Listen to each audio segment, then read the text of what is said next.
Sup everyone, Al here. This is episode 2 of How to PoE, Leveling and Quests.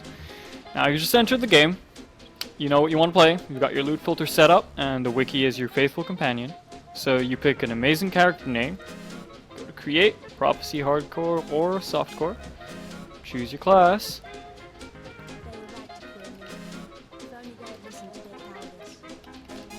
got your name set, click OK, and then you get into the game. Start on the beach, Twilight Strand.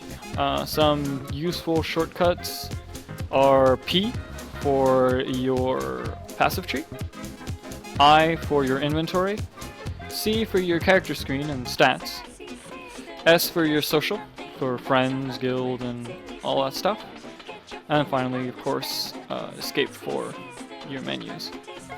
Oh, and one more, tab. Tab alternates your map from this side, this corner view, where you can just kind of see a bit, or a larger view here in your full screen as an overlay. You can set the opacity in your settings. And everything else, like all the shortcuts and all, can all be changed in the options. Now, one more thing you'll need to know is that your buffs and debuffs show up on the top left of your screen. As you can see here, I have Hatred Aura, grants some physical damage, there's extra cold damage. I've got my Chaos Golem, which gives me physical damage reduction. I also have my summon here, so it shows me how much life it has in case it's going to die, and it shows me if it's not there anymore, of course. And then you also have temporary buffs, such as flasks. Now when I use those, you see they show up, Curse Immunity, Diamond Flask, etc. And the timer shows up to let me know how long they are going to last.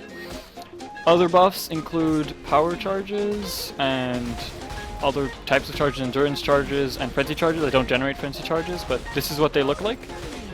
They have their timer here, they have how many you have, and other buffs that can proc, like Tempest Shield and whatnot. You also have debuffs. I will simply go and find a mob that can give me a debuff. Here you go. And you see, Puncture, I am bleeding. I will take physical damage over time, and I remove it by using a bleed flask.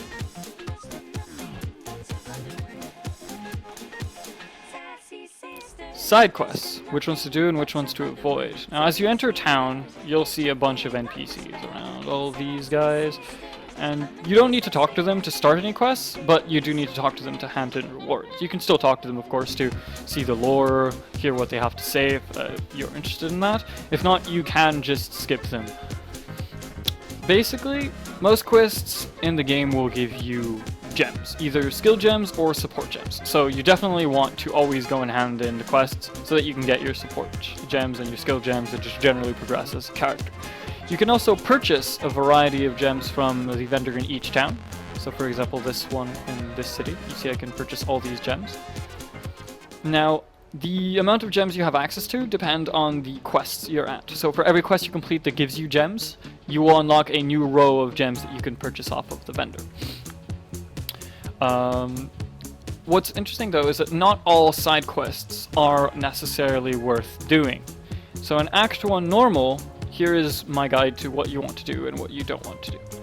In Act 1 Normal, you want to complete the Tidal Island side area to get a Quicksilver Flask. This Quicksilver Flask allows you to go faster and is generally useful for your leveling experience as a whole. When you enter the Mudflats, you will see a side area called the Fetid Pool. It's useless to go there at the start. All it gives you are respec points. You can use it later if you want to change your build or if you regret taking some of the points. But whilst you're leveling, it's just not useful to go there. Then as you go on, you want to do the Flooded Depths side area for the skill point. You want to also do the Ship Graveyard Cave once you cross it for the skill point as well. And that is all of Act 1. For Act 2, you generally want to avoid just 3 areas. The Den, which you cross in the Old Field, which is this area I haven't explored. The Crypt 2nd level. You still have to go to the Crypt to do the Labyrinth trial, which I'll cover in a later video, but the 2nd level is just a side quest which gives you a unique jewel, not particularly useful unless you need it for your build. And finally, the 50% Dread ticket. You just don't need to go there at all. There's no quests. Those side quests are just usually not worth the time, and not just pointless to do while leveling. For Act 3, the only areas you don't have to go are the Catacombs, as there is nothing there. However, do complete the side quest in the library. Whilst it does not give you any skill points, it does give you very useful support gems, which you will need to just generally progress as a character, and then you can have access to them at the vendor. If you don't complete that quest, you can't buy those gems off the vendor, so definitely do that.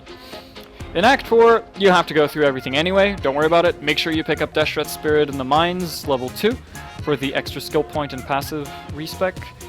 But, apart from that, you have to clear everything anyway, so yeah, you'll just get through. The only difference in other difficulties is that you no longer have to do the Tidal Island. That is because it gives the same rewards, that is flasks and a Quicksilver, and you already have a Quicksilver. Usually, unless you want a second one, you don't need it, so you complete it once in normal to get it out of the way and level with it, but then after that, you just ditch it, and these other areas, same thing, you just don't do them, no need. You can just skip them entirely.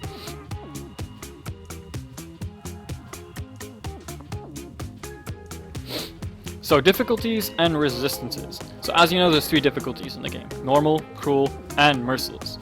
So the main point of it is just the level increases, right? In normal Act 1 Coast, it's level 2. You keep on going, you go all the way to level 40, and then in Cruel Act 1, all of a sudden the coast is level 40. So it's just to keep on progressing so that you always have something to get XP. However, there is one more difference to this, is that right now, in Act 1 normal, get your resistances like fully from gear, right? So like say this gives me 21 fire, 28 cold, 21 cold resistance. All of these resistances are being applied. I have max fire, max cold, max lightning, and the values in parenthesis is how much I have total. So actually, I don't just have 75% resist on my gear, I have 154%. Now, why do I need more than 75? That's because when I go to Cruel, as you'll see as soon as I've loaded in, my resistances will have lowered. I will lose 20%. You can see this is chaos because I have 0. Your base resistance in Cruel is minus 20. This increases by an additional 40% in Merciless, bringing you all the way down to minus 60% base resistance. This means that the further you go, you always need better resistance on gear. Now, of course, gear gets better, you can get more resistance more easily, but still, you should always aim to have that 75% all resistance, apart from Chaos, because Chaos is very hard to get resistance on. But Fire, Cold, and Lightning, you need those resistances. Playing with uncapped resist under 75 is very dangerous, and you place yourself at a risk to just get easily one-shot at higher levels by higher level mobs.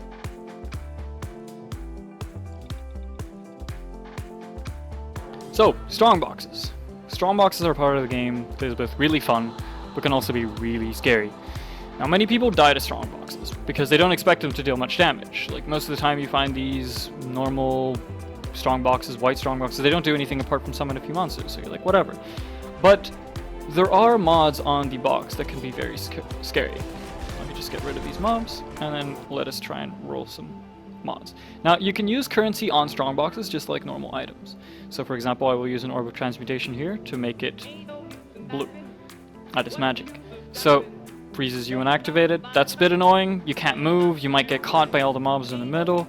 What else do we get? Lightning Storm. That deals damage, but it's usually not that bad. Caustic Clouds is pretty scary later on because that's poison and that's chaos damage. And your chaos damage, or chaos resistance in Merciless is minus 60. And there's a lot of different mobs. Guarded by Rogue Exile. Explodes. That's usually a bit of a dangerous one. Ice Nova. Now that is one of the most dangerous one in the game. Effectively, when you open this, and I'll probably open this one to show you, it's going to cast a huge AoE. This gets bigger and bigger as you get in higher level, and it does a huge chunk of damage. Now, I'm going to tank it because I have I have relatively high health, and I have good, flasks to resist. But you will see that it will still deal high damage to me. Look. Okay, so it basically dealt 1k damage. Now, this is 1,000 damage to a character who is completely capped in resistances, is using flasks to block damage, and is also level 88 in a zone that is 67. Now, this is 21 levels under me, and it still did essentially a sixth of my life. So imagine when it's your level. It's pretty hard. I've already seen friends just straight up get one shot to it because they weren't ready.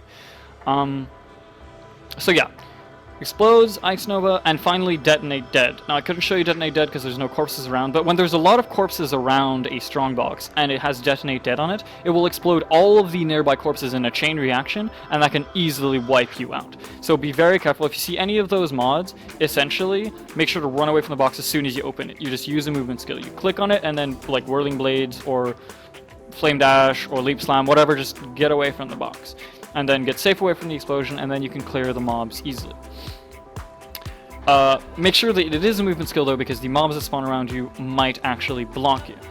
Apart from that, you can generally get really good stuff from boxes. This is why you sometimes roll them with these currencies such as Alteration, Augmentation.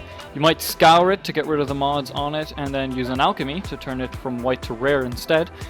Generally, you don't want to use currency on most boxes except for, say, Arcanist boxes. Arcanist boxes are boxes that just give you currency. They give you Alchemy Orbs, they give you Chaos Orbs, they can even give you Exalted Orbs. So, essentially, you really want to use currency on that. Usually, you want to get, like, additional 6 items at minimum. But don't use too much, you know, just go gut feeling. If you get a few extra items, then go with that. Sometimes people also like to roll good negative mods, such as additional magic monsters or rare monsters, because it gives you more loot, gives you more experience. It's just generally nice to have. Most of the time, don't roll boxes, don't bother. Unless it's an Arcanist, then definitely I would recommend rolling it. And yeah, that's pretty much it on Strongboxes. So one final tip for all of you leveling out there. When you reach Act 4 Merciless, just go to Mines 2, get Deshret's Spirit for the skill point, and then pretty much stop there. After that, just go back to Dried Lake and farm Dried Lake for faster and more efficient XP. The rest of the act is overly difficult and completely unrewarding, so it's really not worth trying to do it. To farm Dried Lake, when you enter, you see you create a new instance. So as you can see, it's unexplored right now. I can just go and explore the site or whatever.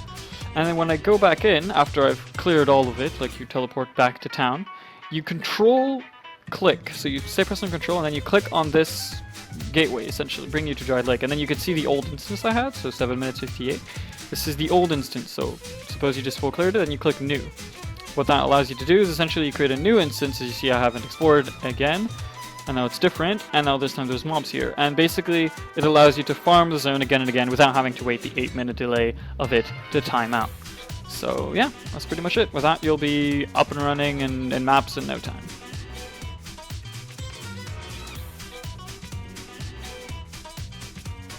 Finally, cheap leveling uniques.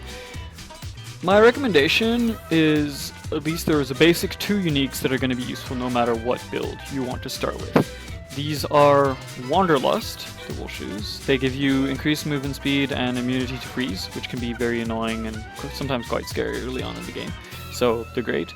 And Gold Rim, which gives you 30, and this one 31%, all elemental resistances, giving you a total of, and here, 93% resistance, basically giving you a good basis for normal, negating cruel, and still giving you plus 10%.